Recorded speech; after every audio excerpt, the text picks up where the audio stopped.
Welcome to the Plant-Centered and Thriving Podcast. I'm your host, Ashley Kitchens. Welcome to the show, Plant-Centered listener. My name is Ashley and I'm your host today. Thank you so much for tuning in today. If this is your first time with us, I want to extend you a special welcome. If you are a returning listener, welcome back. I am really thrilled for today's episode. So if you're listening to this on Monday, the day that we release it, which is Labor Day in the US, happy Labor Day. I hope you had a wonderful holiday weekend or are having a wonderful holiday weekend.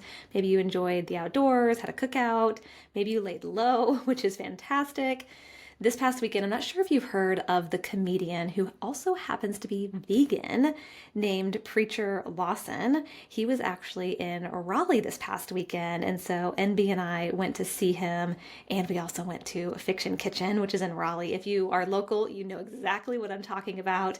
If you happen to be visiting Raleigh in the near future, highly recommend Fiction Kitchen, which is in Raleigh. And then I would also check out Preacher Lawson. He really is a fantastic comedian.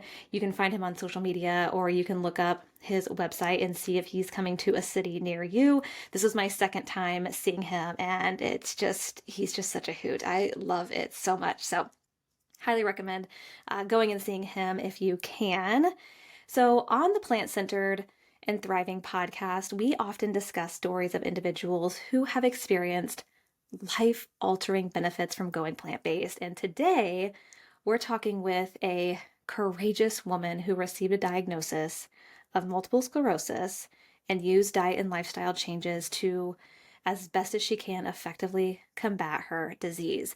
And this is a story that's near and dear to my heart because my grandma was actually diagnosed with MS a few decades ago. So it was really cool to hear Catherine's story, and I'm really excited to share it with you. So you're going to hear how she is managing her condition and the ways in which her story can potentially help you or someone you know or other people with what she has done and some of the resources that she shares in today's episode.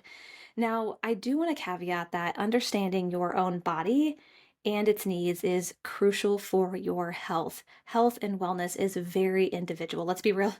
No one knows your body or you better than yourself. So really just, as you kind of go throughout your day, go throughout life, take note on how you respond to different foods. Maybe pay attention to how your muscles or your ligaments or even your emotions react to various movements and exercises.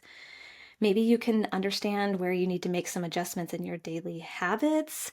I recently started time blocking my calendar or time blocking my life maybe, and it has been a game changer for me. I don't know what it is, but a switch was flipped in my brain. I just feel so much more clarity throughout the day. I have almost every hour accounted for, and it's really helpful. I have my walk with Lena in there in the mornings. I have when I give myself like a 90-minute window of eating breakfast, getting ready for the day, and then doing various tasks for my business. It has been phenomenal. So just little things like that, go for what works best for you and your kids, consider your preferences and your needs, and get input from other people and ideas, whether it's doctors or other health experts or just people that you really respect or are inspiring or aspiring to you, and use that information to tailor it to you.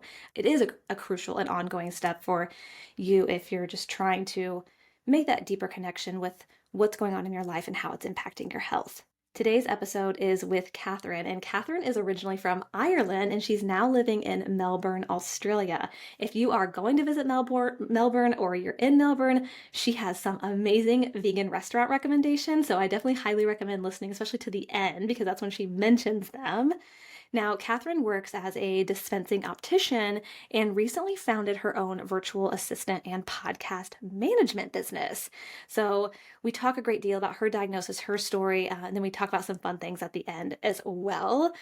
Join me today in learning about this amazing journey and really discover how plant-based eating is an incredible tool for health and wellness. I really hope you enjoy today's show. And as always, thank you so much to you for listening, for tuning in today, and your feedback is always appreciated. Okay, let's dive into today's episode. But I am kind of curious, like how things came about for you, because your diagnosis was in 2017, right? 2017, so early, like I was just living the normal life. Yeah. And 2017, myself and Mark, we were out for a walk one day. Like we were living in Sydney at that stage, and we were out for a walk, and my shoe kept falling off. I was like, "Oh no, I love these shoes. They've obviously stretched. Oh, it's ridiculous." We're doing our little walk, and I'm popping it back on 20 times, going, "Oh, well, that's it there for the bin." You forget about it. The next day, something else happened next. I remember thinking, oh, I'm talking really weird. Like my mouth feels funny. But what do you think? You don't really think that's anything. Sure. And then I remember being at work and my left hand couldn't really type. And I was like, oh, there's something weird. Like what's going on? And then so that was like Sunday, Monday, Tuesday, Wednesday, the left lip just drooped. So I just suddenly was like, I'm not imagining this. I was at work and I asked a couple of people, I'm not imagining this, am I? Like, Yeah. no, you're not. So I went straight to the emergency room. And, you know, any emergency room, you're kind of, yeah, okay, have a seat. But this was, okay, come back. Like, and everyone thought it was like a stroke or Oh, I'm something. But sure. I'm feeling 100% normal. Like, only for the little things, I totally felt normal. But she says, you're being very calm. I was like, well, I feel fine. Like, if I looked in the mirror, I can see this, but I felt nothing. Yeah. So look, we had, you know, the tests, whatever they have to do. And it was decided pretty quickly because I had something, one of the classic MS symptoms had happened back in 2006-ish in Ireland and just never really flagged. But it made sense the minute I said I had this. It's a optic neuritis that happened. As soon as I said that, in come all the neurologists, like everyone knew. Wow. Yeah. Um, but it was so sudden. And it was like, I got up that day, everything was fine. And next thing, I said to the intern neurologist there, I was like, does this look like MS? She goes, yeah, it does. And Wow. to be honest, that was it. And official diagnosis MRI within a couple of days.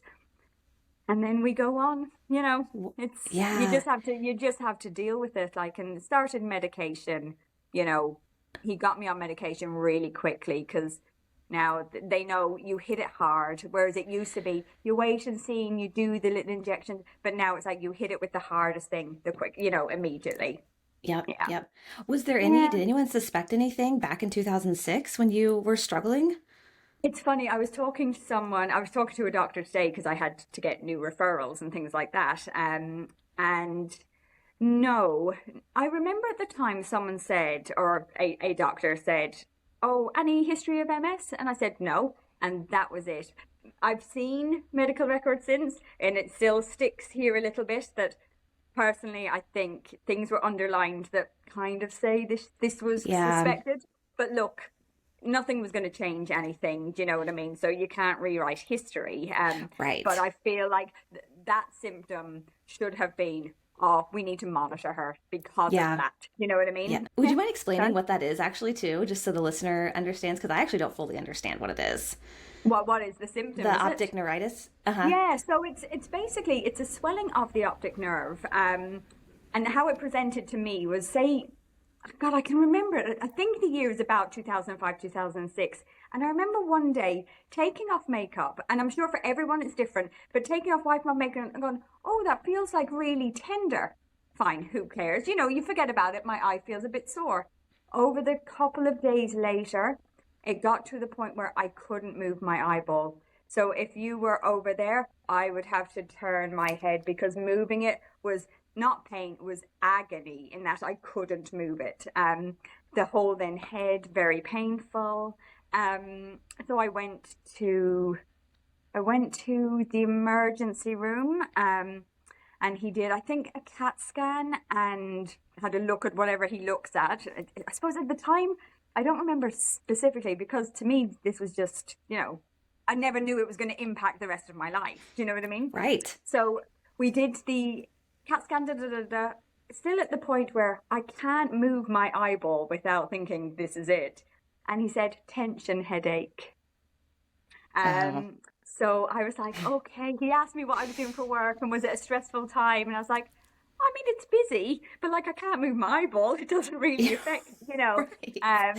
So, I mean, that was interesting. And then things progressed. The pain relief that he gave me did sort of numb it, dull it, and we moved on. But the vision then was affected over the months prior, where we got like a curtain in the vision in the eye.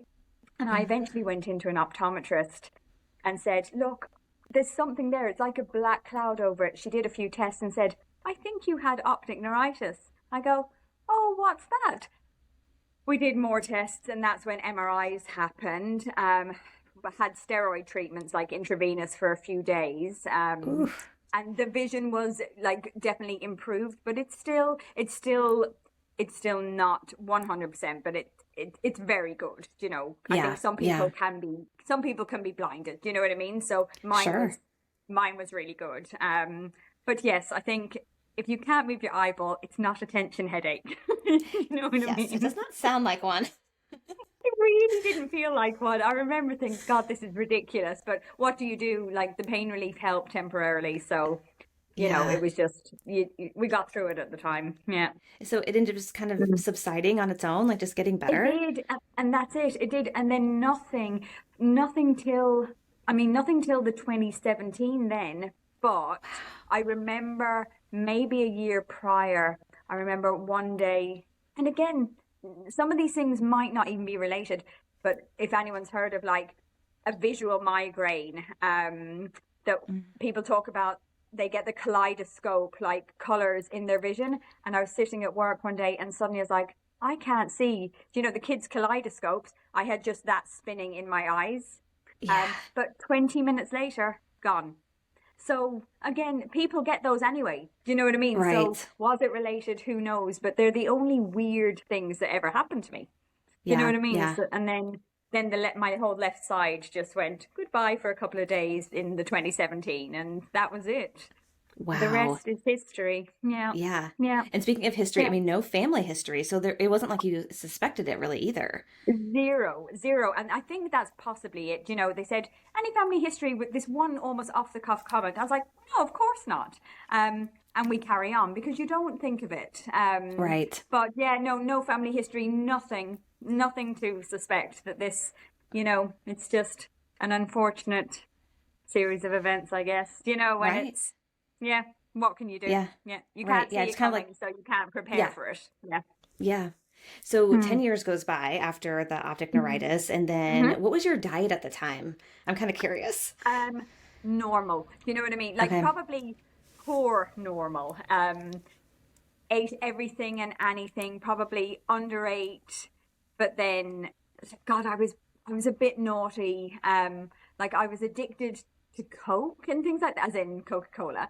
I was, I would do fast food, something that's quick and easy, meat, dairy, that was just the staple. You're in Ireland, that's your staples. Do you know what I mean? So I never, like fried food, that's kind of thing. It's all normal. And I wasn't inactive, but I wasn't massively active either. Do you know what I mean? Exercise, yeah, I did a bit, but it wasn't part of my everyday life.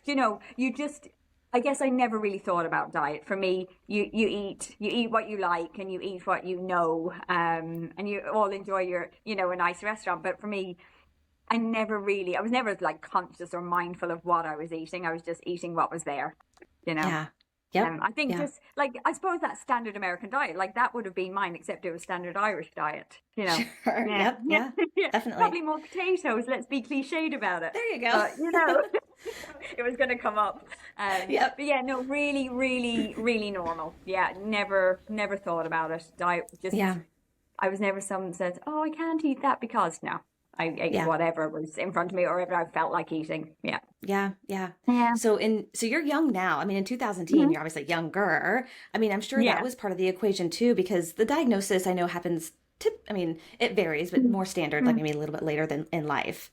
Yeah. I mean, look, I think my diagnosis would have been, I believe actually the most are diagnosed between 30-ish plus now. And I would have been 2017, like I wouldn't have been that far off it. Do you know what I mean? Okay, So I feel like I think late 20s, early 30s might be where it comes in now. But to be honest, it hasn't been, it was because I've sort of felt so good recently. I haven't really focused on sort of where I fit in the cycle of it, like, because I sometimes forget. And again, this is probably leading into my lifestyle and diet now. I feel so bloody good. Do you know what I mean? That like, honestly, we think about the things I've done since I went plant-based and things like that, as opposed to would I have done it prior? Definitely not. Do you know what I mean? So like in some parts, I've done a few like endurance challenges. I've done fundraising stuff. I would have never done them without having MS. And then I wouldn't have done them as well without being plant-based. You know what I mean? So it's like, I've gained a lot as well. And I feel like I would be unhealthier without the MS. Sure. Because I honestly, and I don't like talking about it because I'm embarrassed, but I smoked until the day I was diagnosed. And the day I was diagnosed, washing up liquid, poured it over what was left, that was it. You try and quit a million times, but the minute your mindset changes and the stakes are higher, you'll do the things that you didn't think you could do. You know what I mean? Yeah, absolutely. So when did, obviously that changed the day of, but what else, like when did things start to change for you lifestyle wise, even diet wise? Yeah, I mean, immediately, that was one of the big ones, but then immediately I thought there has to be a diet out there. So I started researching, and I had a friend that had been diagnosed with MS, like a childhood friend, a few years prior, and I'd asked her, and she was like, oh, she didn't really pay much attention to diet. I was like, oh, well, I'm going to look into this and just see, because I wanted some control. Do you know what I mean? You just don't want to go, this is it, and, you know, be done with it. So I researched, and I found a couple, and I found one that probably didn't really sit well with me. There was a lot of like organ meat and things like that, and the rules, to be honest, were so strict and stringent. I was like, I can't live like this, you know, this isn't for me. And then I continued looking, and I found I suppose it is a diet, but it's like a lifestyle, like a 7-step sort of 7 tenets, I suppose, to it, plan called OMS, Overcoming MS, and it was developed by a doctor from Melbourne, where I happen to live now, which is one weird thing. He's a doctor himself that was diagnosed with MS, and he kind of himself thought, you know what, I'm not letting this just get me. I'm going to do the research, or continue research that he had seen. Did that and came up with this OMS program. And to be honest, as soon as I read about it, and there's books and, you know, literature, I knew it sat well with me. So it's on diet is plant-based, and then fish if someone so wants, you know. There's meditation, vitamin D, that side of things, but it just takes the whole person versus, you know, just, you know, because one is like quite a high saturated fat diet, and I was like, oh, that doesn't sit well with me, whereas this one was lower fat. I don't know, it just sat better with me, and it just seemed like intuitively, whether it was this or not, it just seems like a healthy lifestyle. So it started then. My exercise really kicked in as well. I feel like diagnosis was February. There's a big run in Sydney called the City to Surf, and it's this iconic, huge 14-kilometer run. And pretty much straight after diagnosis, I was like, you know, your mind is whirring. And I was like, I'm just going to go. We were near a beautiful park. I'm going to go for a run. And I just started, you know, this is like time to like stop thinking the thoughts in my head and stressing and worrying. I'm just going to go and put shouty, angry music in my ears and go for a run around this beautiful park. I did that, and I thought, you know what? Now you start like doing something also worthwhile. So I started fundraising for doing the City to Surf and fundraising for an MS research charity. So that then I was like, do you know what? You'll stick to these things when you've got, like I've always said, the minute you've taken $1 from someone, you're going to commit, because you've taken $1 from someone, you have to do it. And that's how I work. I need a challenge, you know, that sort of way. So it kept me like, it kept me honest. Like it kept me working on my exercise and fitness, then mentally turning off the noise and the stress and the panic. And then I was also fundraising for a charity. And that's probably kept me going. I've done a couple of those since, and that's what works for me from a motivation point of view. Yeah, yeah, absolutely. Yeah. That's incredible. So when did things start to change? Was it like a few months after? Like especially the plant-based eating, was it how long did it take you to do some research to like fully commit to like, okay, this is it? I would say, so that was February. I would say by the end of 2017, maybe going into early 18, I was all into this OMS lifestyle. And like full disclosure, I'm not super strict with myself from the meditation side of view and all the other bits. But from diet, I was like, do you know what? This works for me. I feel really good. You don't feel like that heaviness, weightiness. And I could see like how well I was doing, say, from an exercise point of view, rather than feeling like everything being like a drain or like drudgery. I found myself sort of bouncing back quicker.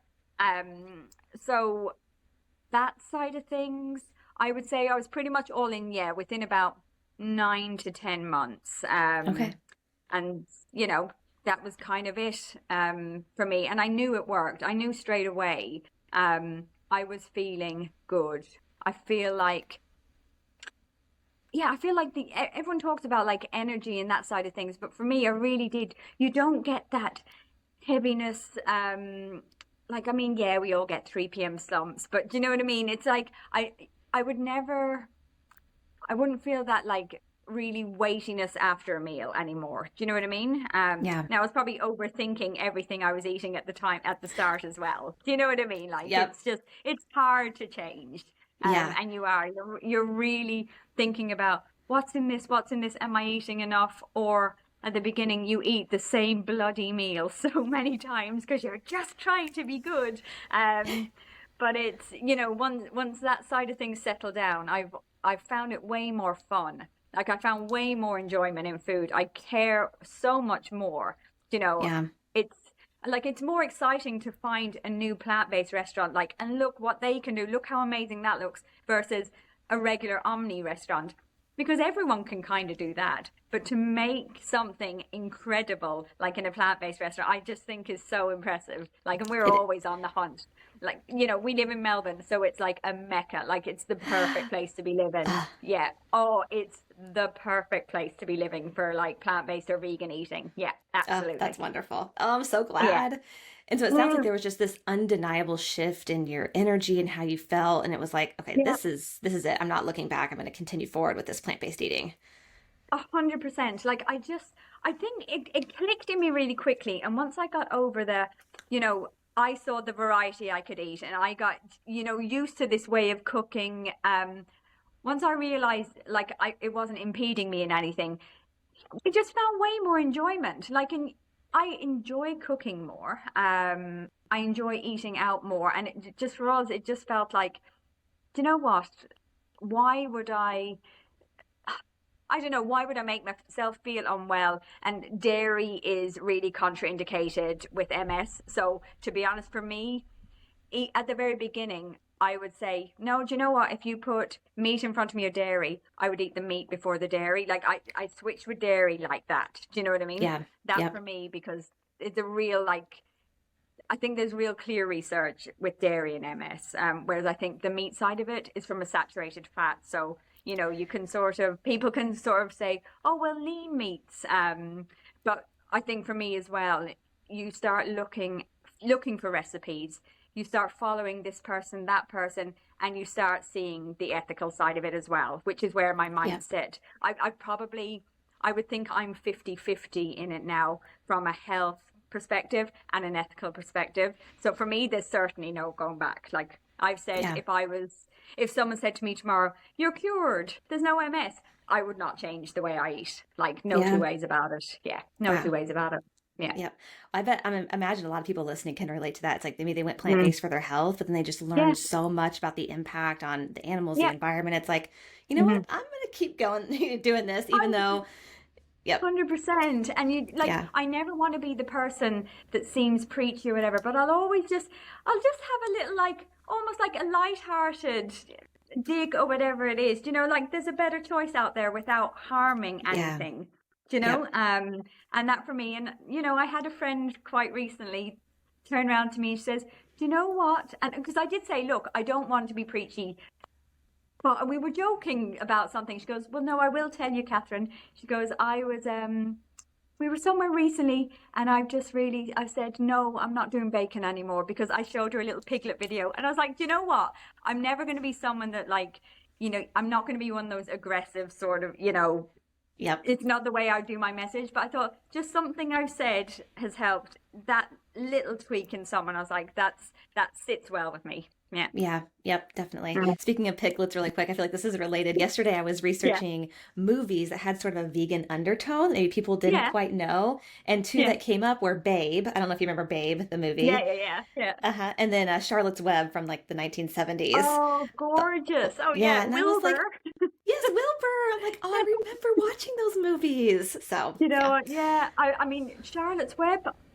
Did they redo it? I think they've redone it like they did, more yes. recently. Yeah, but I certainly read the book as a child. And Babe is gorgeous. Oh yeah, I read Charlotte's Web. Yeah. Yeah.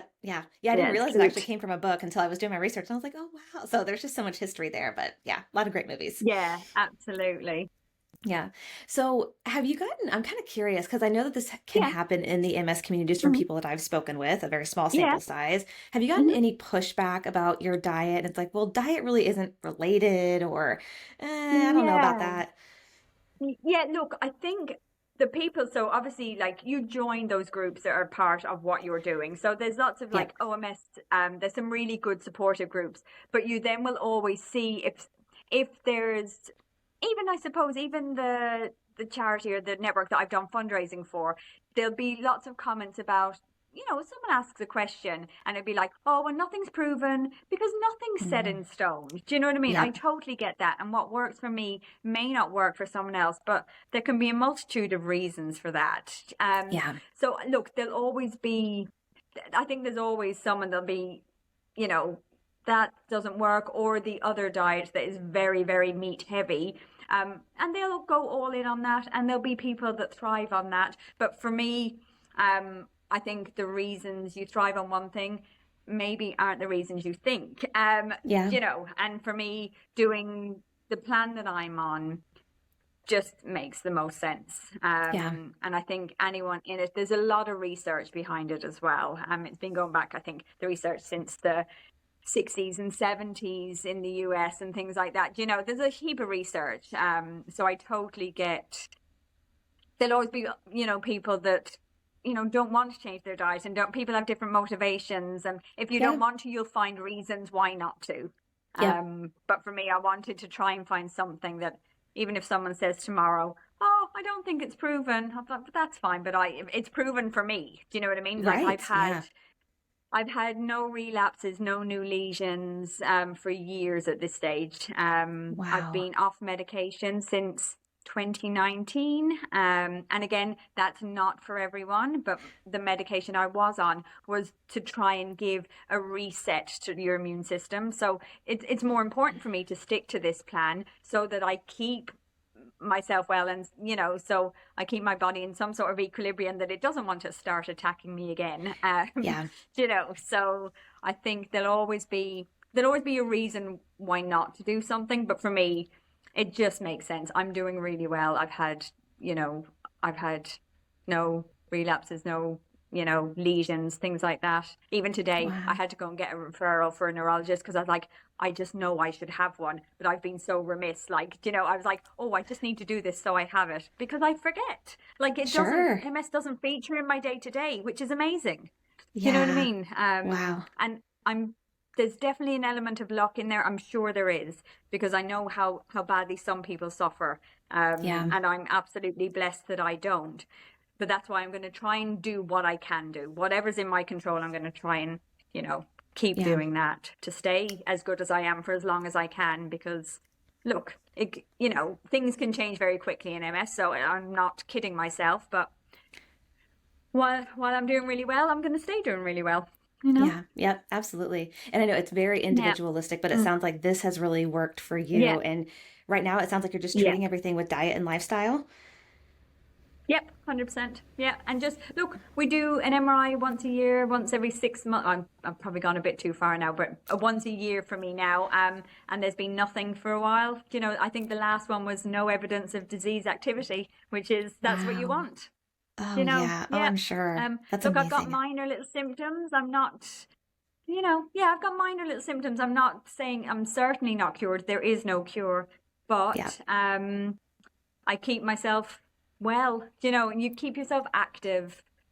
Keep my muscles and things like that strong, because that would be the first sign that I sort of see that, oh, I've been a bit naughty. That if I'm not sort of keeping up with my exercise, I'll feel it quicker. Yep. But I bounce back quickly, I think. So, Yeah. it's working for me. There's no two ways about it. Yeah. Yeah, that's amazing. Yeah, so what is like currently, Yeah. what does your activity look like? I know you do like the running and everything like that, but yeah, what does that Well, look like? Also, we've just moved to a gorgeous part of Melbourne. I say we've probably been here about 6 months to this area, and we're literally, I would say, I could be toes on sand in 60 seconds. Oh, So yeah, it's amazing. Yeah, like we moved to Melbourne. We struggled at the start because it's quite, we moved inner city and we're like, oh, I need air. We moved to a suburb right by the water. So now I've got a gym, like it's actually called Beach Road, where it's cyclists, runners, 24/7 by the water. So that's motivation enough because it's stunning. yeah. And then I've just joined a gym that looks on out the pier, like just looks on the water. So I was on the treadmill this morning at about, I don't know, 8 or 8 o'clock or whatever, and I'm just looking at this crystal blue water on a beach.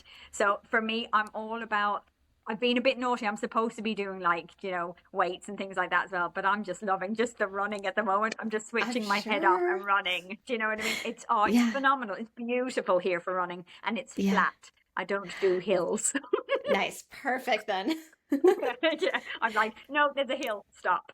Okay, Catherine, have you been able to meet the doctor, the Overcoming MS doctor that's local? No, Okay.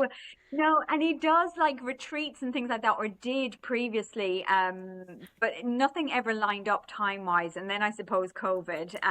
So no, I haven't, and obviously that would be phenomenal. But I have his book, so that's something. Okay. Yep, yep, Yeah, absolutely. Of course. yeah, And he, yeah. lives down the road, down the road, but in the Yeah, area. exactly. Yeah. Yeah. No, but Yeah. it's funny how it goes, like, because he's from Melbourne. One of his really close doctors that works really closely with him is Jonathan, and he's Irish. And it's just, I don't know, it just seems, I mean, look, and the thing is, you can find connections anywhere, but this to me, it just, I don't know, it just, it feels like it's just full circle. Do you know what I Yeah. mean? Yep. Yeah. Yeah. It was just this force that you could not deny that you were just being pulled toward. 100%. And do you know what?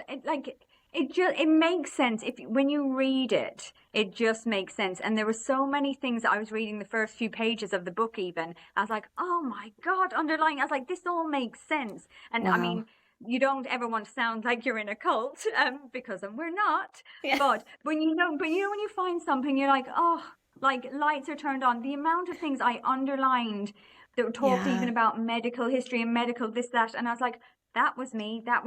And there's a lot in the press at the moment, the Epstein-Barr connection with MS. And that was something that I had as a child. Do you know what I mean? So, or as a teenager. So there's a lot in the press at the moment, about new studies, research about how that is connected.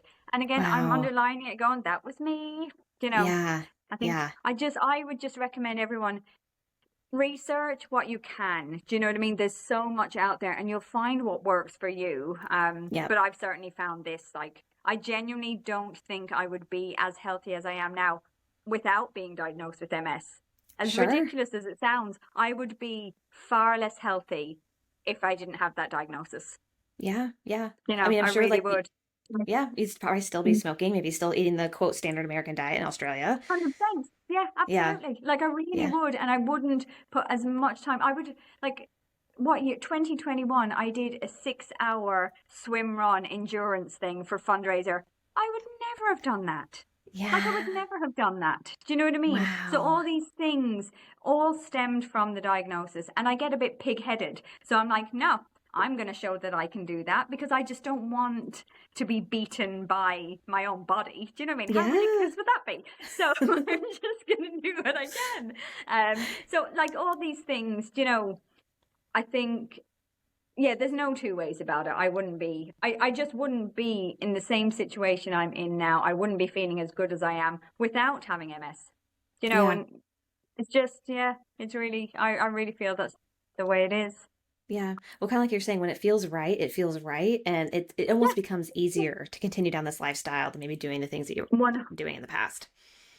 yeah, oh, absolutely. Because I don't have the feeling hungover with food. Do you know what I mean? I don't Yeah. have that grogginess. I don't like everything about it. I enjoy my food more. I'm more conscious of Yeah. where my food is from. And I feel like I don't know, I feel like we're on the right sort of side of history. Do you know what I mean? Yep. Everything comes in stages, but I think we'll look back and go, you know what, we were doing really good things before it was cool to do really good Yeah. things, you know? Yep. Yeah, Yeah. yeah, Yeah. Well, we'll include that book in the show notes just in case anyone, if you're listening and you're kind of curious to read it, or you know someone maybe that would benefit yeah, from reading it. I think amazing. it sounds like a Yeah, great resource. Um, yeah, so, absolutely. so Catherine, we do have some Melbourne listeners, so I'm curious, are there a couple of Yeah. restaurants that you just absolutely love in the area? Oh, oh, do you know what? I'm working through a list in my head, but right, where would my favorite be? There's one in Collingwood called Shu, SHU. Phenomenal. It does really inventive things with like Sri Lankan food, Szechuan food. Like, if look at his Instagram, it is like art on a plate, and the most gorgeous experience. He's the most beautiful owner is always there when you go in. It's amazing. Wow. That shoes up there on the top. Oh God, I've got too many. Now I'll go blank. Little things like people need to look even from a everyone loves nachos. There's a Hmm. place called Raw Galore. They've got one in Brighton and one in, I want to say, Oakley. You won't get better nachos in your life. And I'll tell any meat eater to go to Raw Oh, Galore and do their nachos. I honestly, we go in and they say the usual, like it's ridiculous. It's just unbelievable. There's an amazing pub, and it's a real traditional pub called the Carringbush in Abbotsford. And it is a footy pub, like football on everything, whatever, but fully plant-based, fully vegan pub. They have an open fire going and stuff. That's a oh, really good one. And they do a little, they've started a little run club as well now. oh, That go from the awesome. Carringbush on. I think it's Wednesdays. I keep saying I'll go, and I haven't pulled the Sure. finger out yet. Yep. But yeah, the Carringbush is a really good one. And that sounds Um, great this time of year when it's a little bit cooler too with the fire. Oh, honestly, like the last time we went there, we got there a bit early before they'd started the fire. We're like, we just have to stay for longer Yeah, until the fire's right. roaring. It was, Yeah. oh, it's gorgeous. But honestly, anyone Melbourne based, like send me a message and I will give you my list because I have honestly just blanked now. Yeah, that's okay. Now I'm under pressure. Now I'm under I pressure. know. But Melbourne is we thought Sydney was good, and Sydney is also excellent because we were there for like 8 years. But Melbourne is next level for vegan food. Wow, that's amazing. And Yeah. how did that go with your husband transitioning over to plant-based? Do you know what? Really good. Now I will say he'd probably cheat a little bit, but not badly. But also it's also his own choice. But do you Yep. know what? He was the same as me. Look, we were one of the things with OMS is if there's family members and things like that, you should also tell them about this so that they also look after their diet, vitamin D supplementation and things like that. And Mark's grandfather passed with MS a number of years ago. So Wow. he wasn't worried so much, but it was another maybe little motivator. Yeah. And then also, I think he sort of realized we're not going to cook 2 meals. He was happy to support me. And then as also like, you're finding, you know, he enjoyed the hunt for new places to eat as well. Do you know what I mean? So I think he probably missed things a bit more than I did at the beginning because it's a different motivation. Yeah. But like he went all in as well. Do you know what I mean? Wow. Like absolutely went all in. Do you know, Yeah. he's probably gotten caught out a couple of times more than me if he's somewhere. You know, that the dietaries haven't been accounted for as much. And so he's probably, but these things happen. Do you know what I mean? Yeah. You just Yep. have to roll with it. Yeah, you just have to roll with it.